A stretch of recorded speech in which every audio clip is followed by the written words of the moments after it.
దేశంలో రిజర్వేషన్లు రద్దు చేసేందుకు ఎన్డీఏ ప్రభుత్వం కుట్ర చేస్తోందన్నారు పీసీసీ చీఫ్ ఉత్తమ్ కుమార్ రెడ్డి. పార్టీ ఆవిర్భావ దినోత్సవం సందర్భంగా గాంధీ భవన్లో పార్టీ జెండా ఆవిష్కరించారు.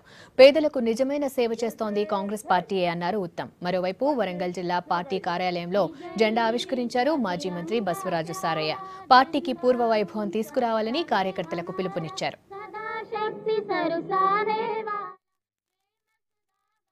ఆవిర్భావ దినోత్సవ శుభాకాంక్షలు, నా నమస్కారాలు.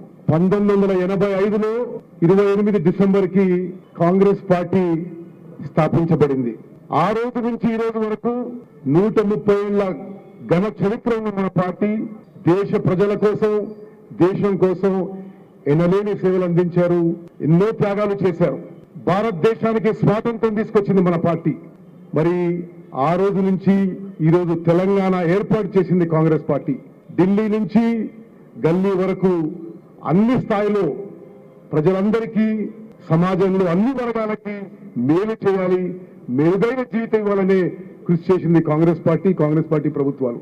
మరి మనం ఈరోజు అందరం మరోమారు కాంగ్రెస్ పార్టీని గ్రామాన పదారున బలపరచడానికి ఐకమత్యంతో, సమిష్టి కృషితో ముందుకు పోవాలని చెప్పి మీ అందరికీ చేతులెత్తి నమస్కరించి సవినయంగా విజ్ఞప్తి చేస్తున్నాను.